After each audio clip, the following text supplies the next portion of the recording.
Coming up in the news, a special task force established to deal with a vexing issue. Import companies experiencing an uptick in business during the COVID-19 pandemic. And hear from a local physician on a common form of dementia. The Bahamas Tonight, the Northern Edition, starts now. This is the Bahamas Tonight, Northern Edition.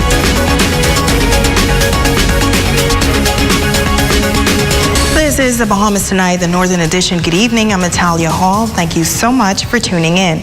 Topping news tonight, a special task force has been established to deal with any further illegal dumping of oil on Grand Bahama following two recent incidents on the island.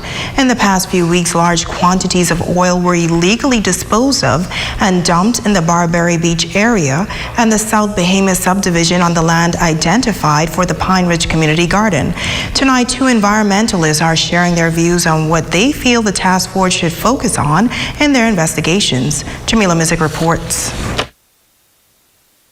Two recent illegal oil dumping incidents on Grand Bahama have prompted the assignment of a task force to deal with any further incidents on the island.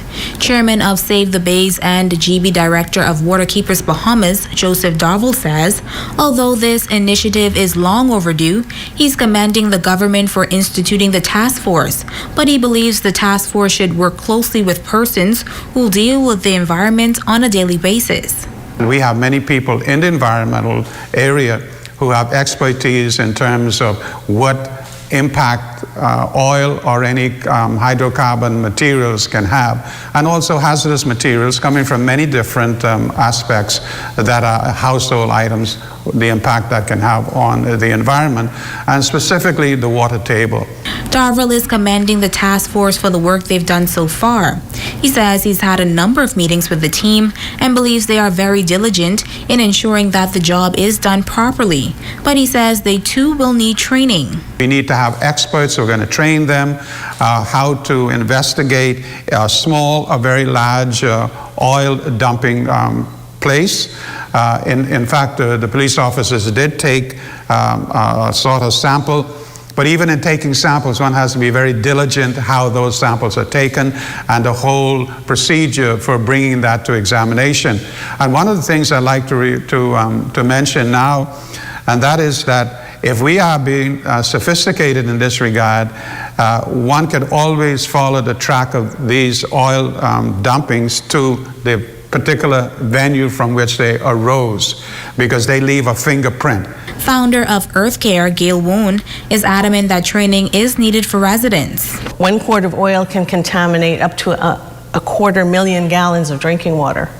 But we need, on this island and probably all of the other islands, to do a massive education program about oil and how you properly dispose of it and why. Because if they don't understand why it's so harmful, they're going to continue to do it because they're going to say, oh, this don't harm nothing. I can just throw this in the bush.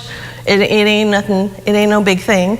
But if they understand that they're destroying everybody's wells within probably the whole constituency, maybe they'll have a heart and take the couple bits of gas to go to sanitation and recycle the oil, instead of dumping it on the ground and ruining people's wells. Darville recommends that the task force not only focus on the ground area, but be sensitized to air pollution on the island as well. This whole task force has to look at every ambit of what it is that we do in terms of this place being what they call the capital of the industry capital, and that is not going to destroy our water table, it's not going to destroy our air, etc.